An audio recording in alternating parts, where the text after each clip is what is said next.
I'm Emily Carter, 32, and this morning I canceled a gift I spent 9 months planning. A $200 honeymoon I never told anyone about because I never thought I'd need to take it back. They say being the dependable one protects you. That's a lie. Before I can continue my story, take a moment to like the video and subscribe, but only if you genuinely enjoy what I do here.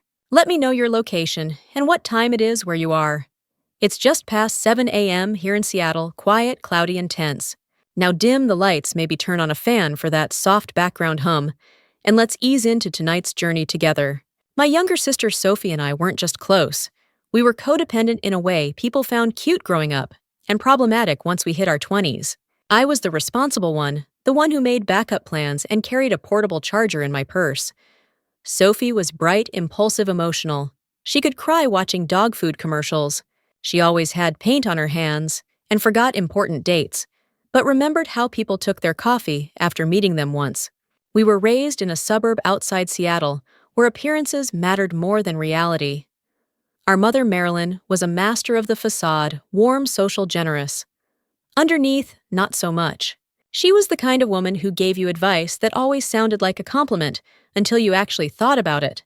"You've always been so serious, Em. You should try smiling when you talk about your job. It makes you sound less intimidating." Our dad, Walter, was soft-spoken and entirely conflict-averse. A retired structural engineer who loved order but couldn't handle discord. If Marilyn made a cutting remark at dinner, he'd take a sudden interest in the wine label. Still, I grew up believing family came first. That if you gave enough, loved hard enough, sacrificed, more things would balance out. That someday Mom would appreciate how much I did. That Sophie would always choose me the way I'd always chosen her. When she called me to say Daniel had proposed, her voice breaking from excitement, it felt like a shared victory.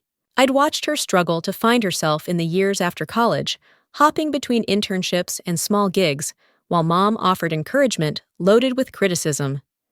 But Daniel was different. He believed in her, and more than that, he respected her. "You're my maid of honor, right?" she asked. "I can't imagine doing this without you." Of course I said yes. We dove into planning with the same energy we'd once used to build pillow forts and rehearse Spice Girls choreography.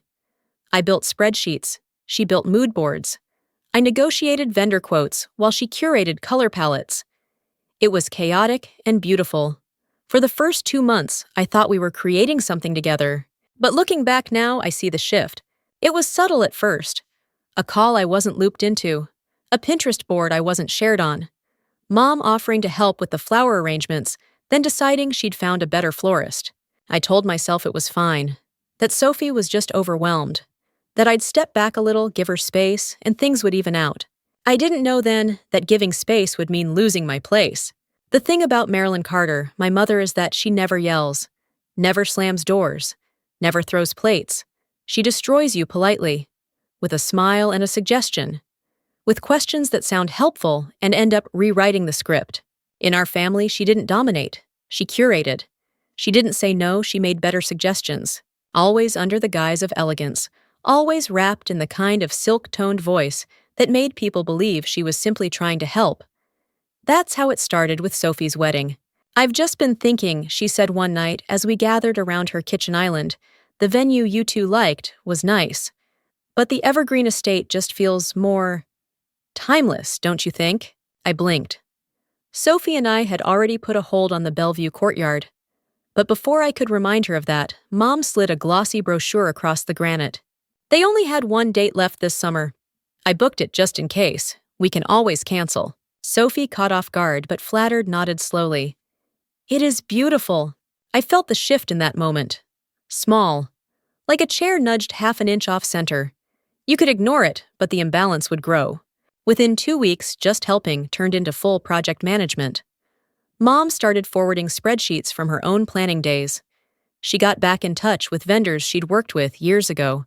She dismissed the photographer I'd already booked for Sophie, the one I'd paid a deposit for, saying her friend's son was just as good and more affordable. When I objected, she tilted her head and smiled.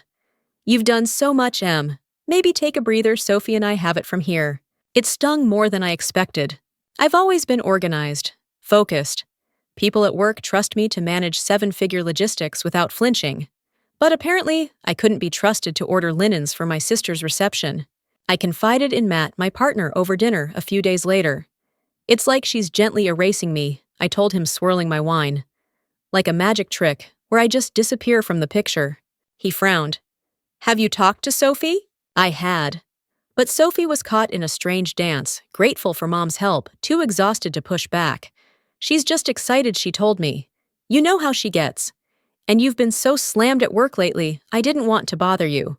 She said it kindly, but it landed hard. I was starting to realize that in this performance of a wedding, my role had been quietly recast. I was no longer center stage as the maid of honor. I was becoming part of the scenery. Still there, still visible, but fading around the edges. I tried to push the feeling down, told myself I was being oversensitive, that this was just temporary. Mom needed a project. Sophie needed less stress. I could still contribute just behind the scenes. So I sent money for the calligrapher, bought a custom guest book that mirrored Sophie's aesthetic, ordered a vintage hair comb I knew would look perfect in her curls, still trying to prove my love by being useful. Still convinced that if I gave enough, they'd make space for me again. I didn't know then that space wasn't being made. It was being taken. It was a Thursday night when I first saw the photo. I'd just come home from back-to-back meetings and opened Instagram while reheating leftover stir-fry. Sophie had posted a carousel of pictures captioned with a stream of emojis and the phrase "Vendor Day" with my girls. I stopped mid-bite. There she was, standing in front of a 3-tiered cake display, all smiles with our mom on one side and Jenna Davis on the other. Jenna, my mother's goddaughter, practically a family acquaintance, more than a relative. Jenna had been around for as long as I could remember. She'd always tried to linger near Sophie and me at family parties, but it had never been anything more than surface level, pleasant, distant. And now she was suddenly my girls. In the next slide, Jenna held up fabric swatches. In the third, she and Sophie were laughing while tasting cake samples. Marilyn stood behind them like a proud director, arms crossed, satisfied. I stared at the photos for a long time. Not because they were spectacular, but because I wasn't in them. Because I hadn't even known the meeting was happening. It wasn't just the exclusion that hurt. It was the ease of it. Like I was never part of the equation. I set my fork down and called Sophie, straight to voicemail. I waited 5 minutes, called again, still voicemail. So I texted, "Hey, saw the post? Cake tasting looked fun. Thought we were doing that together." She replied 4 hours later, "Hey, sorry, super last minute. Jenna happened to be free, so we went with Mom. Didn't mean to leave you out." A floating heart emoji at the end. Like that softened anything. I showed Matt later that night. He read the text silently, jaw tightening. "She didn't mean to leave you out. That's what she says. But this isn't the first time, is it?" I shook my head. I used to be the one holding the fabric swatches. I didn't tell him that I had actually booked the original cake tasting before Mom rescheduled it without telling me. Or that the fabric samples they were holding in the photo were ones I'd personally picked up and dropped off weeks earlier. It all felt like watching my own role being handed off to an understudy. Jenna was smiling in that practiced way she always had, part approval, part performance. By the end of the week, it became clear she wasn't just filling in. She was replacing me. Jenna started popping up in more and more posts, with captions like "Maid of Honor magic" and "Couldn't do it without you, sound bride tribe." I stared at those words numb. No one had told me I'd been replaced. Not my mother, not Sophie, not even Jenna. They'd just posted it. I wasn't sure what hurt more, the betrayal or the silence. I sat on the couch that Sunday, with a sinking feeling in my chest. For the first time in my life, I wasn't sure where I fit in my own family. I'd been showing up for everyone else for so long, I didn't realize no one was showing up for me. And what's worse, no one seemed to notice I was gone. It happened during a casual Monday morning chat in the office kitchen. One of those moments that start with a smile and end with your world sliding off its axis. I was pouring coffee when my coworker Alicia walked in with her usual oat milk latte and said, "Hey, how did Sophie like her dress?" Sandra said she looked gorgeous. I blinked. "Sorry, what?" "The bridal appointment." Alicia sipped her drink, oblivious. "Sandra, you know, at White Magnolia Bridal. She told me your mom, your sister, and someone named Jenna came in Saturday. Apparently, Sophie found the one." I froze. I hadn't missed the appointment. I hadn't even known about it. My grip tightened around the ceramic mug knuckles, going white. That must have been a preview or something, I murmured, trying to keep my voice neutral. We hadn't locked in a shopping date. Alicia tilted her head. Oh, Sandra made it sound pretty final. Champagne tears the whole thing. I managed a weak smile. I'll have to ask. I barely made it to the bathroom before the tears hit. There, in the fluorescent-lit stall, I sat shaking. It wasn't just a forgotten invitation. Sophie and I had dreamed of this moment since we were kids, pretending pillowcases were veils, promising we'd help each other find the dress. We'd imagined it so vividly that I could still picture 8-year-old Sophie twirling in a lace curtain at our childhood house, announcing, "Emily, you have to cry when I find my real dress someday." I cried, just not how I thought I would. Later that night, I called her. She picked up on the second ring, sounding distracted. "Hey, can I call you back? We're just sorting out centerpieces. Mom has strong opinions." "Did you find your dress?" I asked. A pause. "Oh, yeah. It sort of just happened. We were at White Magnolia with Jenna and Mom. It wasn't supposed to be a real appointment, but I tried something on and boom. There it was. You could have called me. I could have made it." "Emily, it wasn't planned, okay?" She said a little sharper than usual. It was spontaneous. Mom was excited, and Jenna happened to be free. "I didn't mean to leave you out." "But you did." Another pause. "Don't make this a big thing. You'll be there for the other stuff. We still need help with the playlist and vendor coordination. You're good at that." The words landed like a slap. "You're good at that, not I want you there." Not, "This hurts me too," just, efficient Emily, taskmaster, problem solver, the supporting act. I didn't say anything. I just hung up gently before my voice cracked. Afterward, I sat in silence, staring at the wall, wondering when I had shifted from cherished sister to unpaid assistant. Somewhere along the line, my presence stopped being sentimental and started being optional. A week later, the official wedding website went live. Jenna Davis, Maid of Honor. I refreshed the page 3 times, thinking it might be a placeholder. It wasn't. I stared at the title for a long time, until the letters blurred and realized something devastating. They hadn't just replaced me in the planning. They'd replaced me in the story. I still believed things could be salvaged.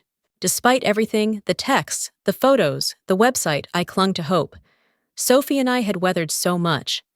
I told myself this was just wedding stress, that maybe Mom had stirred the pot, and Jenna had overstepped, but deep down, Sophie wouldn't actually let me go. So when she finally responded to one of my longer texts with, "Let's talk Thursday night. Come by Mom and Dad's at 7. I felt something close to relief. I imagined a sit-down where things would be laid bare. A long overdue sister-to-sister, heart-to-heart. I had no idea I was walking into a planned ambush. When I arrived, the house was quiet. Too quiet. Mom answered the door without her usual chirpy greeting. "We're in the living room," she said already, turning her back. Inside, the scene was already staged. Dad sat stiffly in his armchair, eyes fixed on the coffee table. Sophie perched on the edge of the couch, twisting her fingers. Mom stood behind her like a guard. And in my usual seat, our family's unspoken circle of comfort, sat Jenna, legs crossed, lips pressed in a rehearsed expression of concern. No one offered me a seat. I stayed standing. "What's going on?" I asked. Sophie opened her mouth, but Mom spoke first. "There's something we all need to say to you." A chill crawled up my spine. "We've talked at length," she continued, "and we've come to a difficult but necessary conclusion." I glanced at Sophie. She wouldn't meet my eyes. "Your presence at the wedding has become a point of stress for everyone involved," Mom said, ticking invisible bullet points off her fingers. "Your behavior has been controlling. You've insisted on your way, and when things didn't go your way, you lashed out." "I haven't lashed out," I said quietly.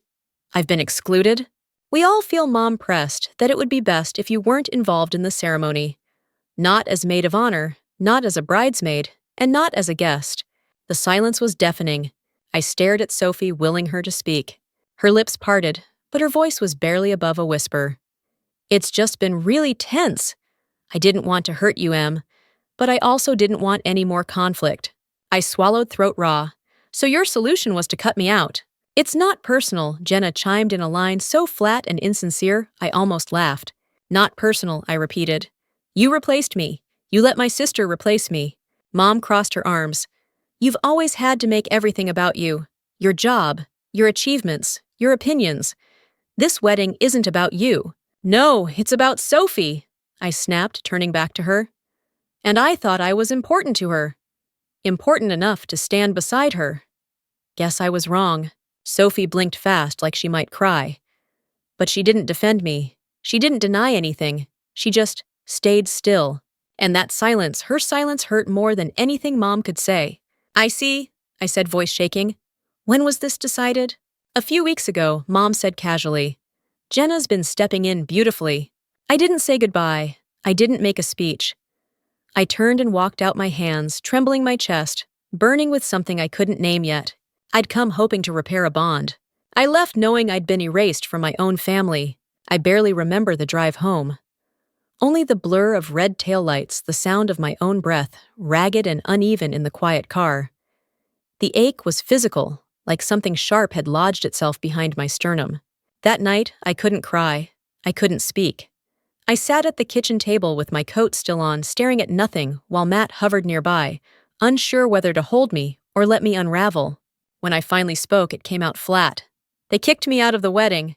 His brow furrowed. What do you mean, kicked you out? They sat me down like an HR panel and said I wasn't welcome. Not as maid of honor, not as a guest. Nothing. I saw it hit him then. The disbelief first, then anger. He pulled out a chair, sat beside me, and asked the only question that made sense. What are you going to do? I looked at him for a long time. Then I stood up, walked to my office, opened my laptop, and pulled up my financial statements. The photographer deposit $2,800. The custom welcome baskets $950. The letterpress invitations with wax seals $620. The vintage hair comb I'd found on a resale site in Italy, $180. The string quartet I booked for the ceremony, $200. And then the crown jewel, the honeymoon. 9 months ago, before any of this had started to turn, I quietly arranged a surprise for Sophie and Daniel. 2 first-class tickets to Kauai, a private villa overlooking the ocean, a sunset sail, and a private cooking class with a Michelin-trained chef. I hadn't told them yet. I was going to reveal it at the rehearsal dinner. The total $9,200, paid in full, non-refundable but transferable. I opened my travel account and started canceling. The flights credit issued. The villa refunded 60%. The excursions refundable with a service fee. In less than an hour, I had the bulk of my money back in my account. I didn't cry. I didn't rage. I just cut the cord. Next, I pulled every email I'd sent about wedding plans, every confirmation, every invoice I'd forwarded, every digital thread that proved what I'd done and what had been taken. And that's when I saw something strange. An email from the floral vendor addressed to me, but never opened. I remembered requesting a quote and then never hearing back. But here it was. Not in my inbox. Not in spam. In my archived folder marked as read. I hadn't archived it. My stomach turned. A creeping suspicion took hold. I went back to a few other threads. I'd started emails to the boutique, a bakery, the music coordinator. Several of them had been mysteriously opened and moved without my knowledge. Not by me. Not from my IP. The implications hit hard. I checked my text logs next. A few of the messages I'd sent Sophie over the past month, ones that had been left unanswered, didn't match what I saw in the thread on her phone during our last brunch. I remembered a specific emoji I'd used. A dumb inside joke. It wasn't there anymore. Something was off. Matt, I said slowly. I think someone's been interfering with my messages. He sat up, like deleting them. More than that, I think they were rerouted, maybe even spoofed. It sounded paranoid, even saying it out loud. But as I stared at the paper trail, the messages missing the emails tampered with the bookings rerouted through different contacts, I knew one thing for sure. If I was being cast as the villain in their story, I'd damn well come with receipts. The message came in at 2:14 a.m. At first, I ignored the buzz. I'd finally drifted into an exhausted sleep, my body too heavy with grief to stay conscious any longer. But the vibration kept going 3, 4, 5 times. When I finally rolled over and looked, it wasn't Mom. It wasn't Jenna. It was Sophie. Emily, please. I just found out. Call me. Under it, a wall of unread messages waited. One stood out in particular. Mom's been lying to me. I had no idea what she was doing. I thought you'd ghosted me, but it wasn't you. Please call, please. I sat up slowly. The apartment was quiet except for the soft hum of the fridge. My heart pounded, not in fear this time, but in cautious hope. For the first time in weeks, Sophie's name didn't trigger a sting. It triggered curiosity. I texted back, "What exactly did you find out?" She responded instantly, "James figured it out."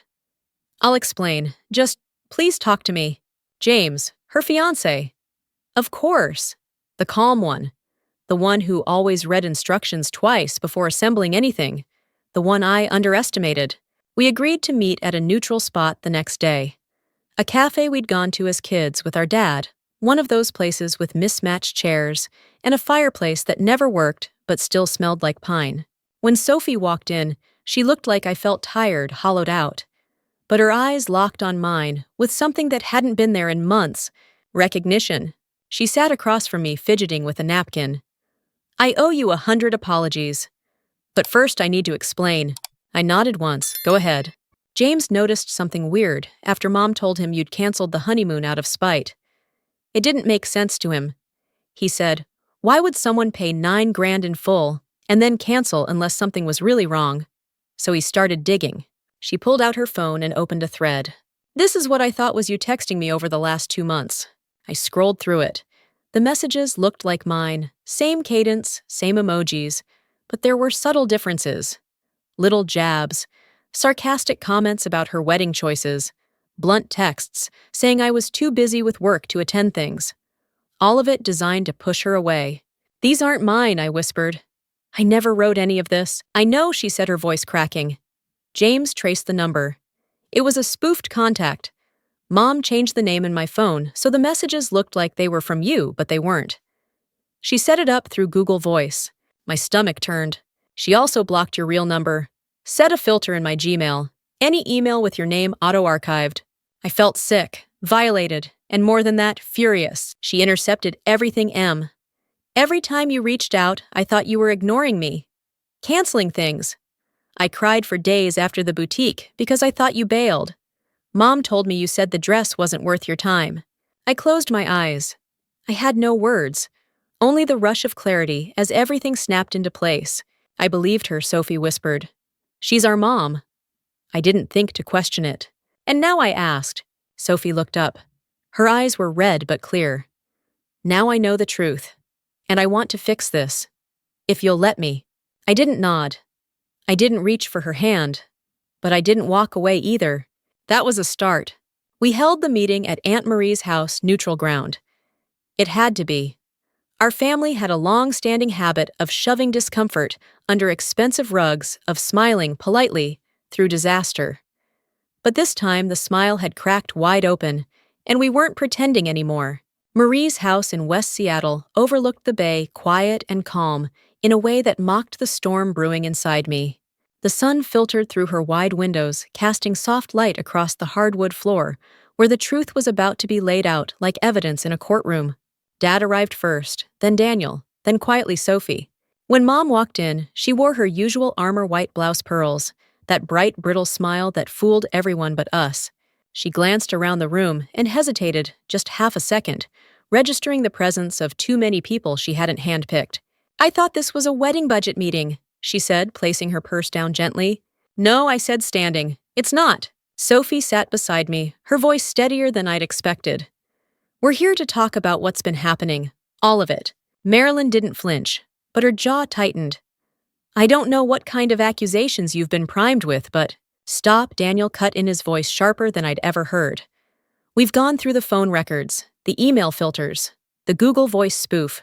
We've traced everything. This isn't speculation." He reached into a folder and pulled out printed screenshots. Message logs, email headers, access logs from the flower vendor's website using Mom's IP address. And then, Sophie added quietly, "We found the folder on your tablet, the one labeled Coordination. It had fake text threads you created. You were keeping track." The room was still. Tense. Mom didn't speak right away. Her face didn't twist into guilt. Instead, it hardened into something else, cold calculation. "I did what I had to do," she said finally. "You were letting her ruin your wedding. She was always pushing, always inserting herself." I protected you. You manipulated me, Sophie snapped, voice rising. You turned me against my sister. I gave you boundaries, Mom said, her voice icy. Emily has always dominated everything. She needed to be put in her place. I stood then, calm, clear. I have never asked for recognition. I've never demanded control. All I did was show up over and over for this family. And you used that loyalty against me. Mom's expression didn't shift. You're too emotional. You always have been. Everything's a performance with you. Enough, Dad said, standing for the first time. His voice wasn't loud, but it carried. Deborah, this is not about Emily. This is about you, about what you did, and how you've done it for years. Mom turned to him, shocked. You silenced your sister the same way, he continued. Marie told me everything. You pushed her out of our lives. I didn't see it then, but I do now. Marie nodded slowly from the far chair. Her face was pale but firm. I should have said something sooner, she said. But I thought, what's the point? Deborah always wins. Well, I said, my voice low, but certain not this time. Mom stood, hands trembling, lips pressed into a line. If you're all against me, then I have nothing more to say. You don't have to, Sophie replied. The evidence says it for you. And with that, our mother walked out.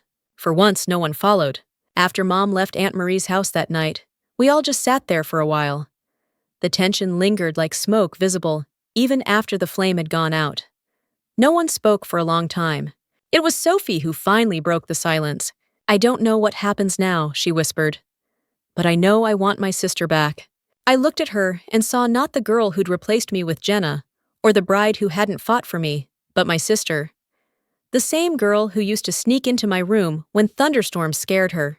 The one who cried on my shoulder the night she and Daniel had their first real fight. The one I had always protected. You never really lost me, I said.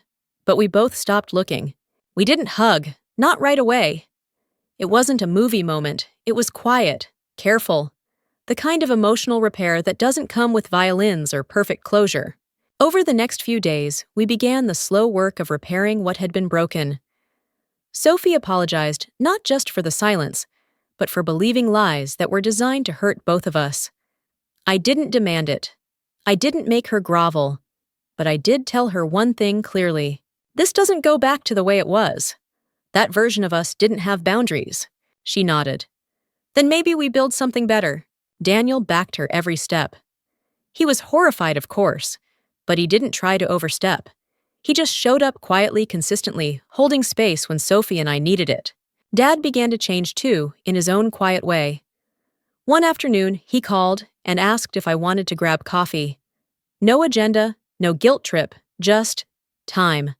We walked through Volunteer Park and talked about nothing important until he finally said, I think I've been afraid of your mother for most of my life. It broke something in me. And strangely, it healed something too. I think we've all been afraid, I told him, but not anymore. Mom didn't go quietly, of course. She sent emails laced with accusations. She tried to guilt Sophie into restoring her full role in the wedding. At one point, she even showed up at Daniel's apartment, demanding they reconsider their alliances. Security was called. In response, Sophie took a bold step. She wrote an email to Mom outlining clear non-negotiable boundaries. She would be welcome at the wedding, but not as a planner, not as a dictator, not with any control over the ceremony, the guest list, or the flow of the day. If you cross these lines, she wrote, you will not attend at all. Mom didn't respond. We reinstated me as Maid of Honor, not as a concession, as a restoration. But I did things differently. No spreadsheets, no late-night vendor calls, no emptying my bank account to prove my value. I helped where it made sense. I supported Sophie, but I didn't sacrifice myself. And Sophie changed too. She didn't just apologize, she acted. She began unlearning the patterns Mom had imprinted. And she started calling things what they were: manipulation, triangulation, emotional control. Our relationship wasn't the same. It was better, more honest, and a little bruised, sure, but stronger for it. The morning of the wedding arrived like a breath I didn't know I'd been holding for months. Clear skies stretched across Lake Chelan, unusually bright for late spring, casting gold across the vineyard hills and quiet water. The evergreen estate was already humming when I arrived, hair and makeup artists chatting softly, the scent of lavender floating from the bridal suite. And somehow, despite everything, the air felt calm. Sophie greeted me in a silk robe, her eyes wide and misty. "It's really happening," she whispered. "It is," I said, smiling. "And you're exactly where you're meant to be." I helped her into her dress finally. The one I hadn't seen until today. Lace with pearl buttons off shoulder sleeves, and a soft train that caught the light. And when she turned to face me, I did exactly what we'd promised, all those years ago in the living room with pillowcases over our heads. I cried. As I passed her bouquet into her hands, she touched my wrist gently. "You saved this," she said.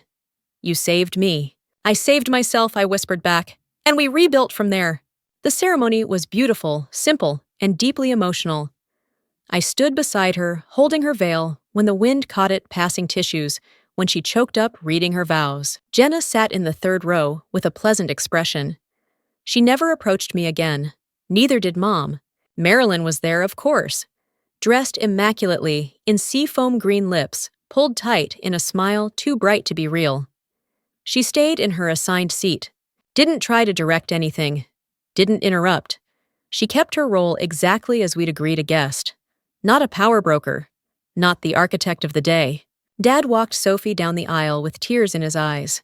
He hugged me after the ceremony and said, "Thank you for holding this family together longer than you should have had to." Later at the reception, Sophie clinked her glass and stood up. "There's someone here who deserves more than just a thank you," she said. "Someone who has given more than anyone saw, who stood by me even when she was shut out." Emily being my maid of honor isn't just a title, it's a promise. You kept yours even when I didn't keep mine. And I will spend the rest of my life making that right. She raised her glass. "To my sister, my compass." I didn't cry then. I stood, nodded, and toasted back. Because that moment wasn't about being chosen. It was about being seen. 6 weeks later, I found myself on the same overlook Matt and I hiked every year. Only this time, he knelt beside me with a ring in one hand and a laugh in his throat. "We've learned what not to do," he said. "How about we write our own playbook?" I said yes, but I made one condition clear. No chaos, no production, no emotional landmines, small ceremony, tight guest list, therapy-approved boundaries. Matt laughed and said, "Deal." I used to think I had to earn love by managing it, fixing it, funding it. But I was wrong. Sometimes the most radical thing you can do is stop proving yourself and just be. I didn't get revenge. I got peace. And when I looked in the mirror the morning after Sophie's wedding, I saw a woman who didn't need permission to take up space in her own story. I reclaimed my name, and this time no one gets to rewrite it. Have you ever been written out of your own family's story quietly, subtly, without explanation? If so, you're not alone. I learned the hardest way that silence can be a tool of power, and boundaries are not betrayals, they're lifelines. If any part of this story resonated with you, I'd love to hear it. Drop your experience in the comments, whether it's about setting boundaries, surviving emotional manipulation, or rebuilding after exclusion. You're not selfish for wanting peace. You're not dramatic for asking to be seen. If this story helped you feel a little more brave, a little more seen, don't forget to like, subscribe, and share it with someone who needs to hear it. Your story matters too.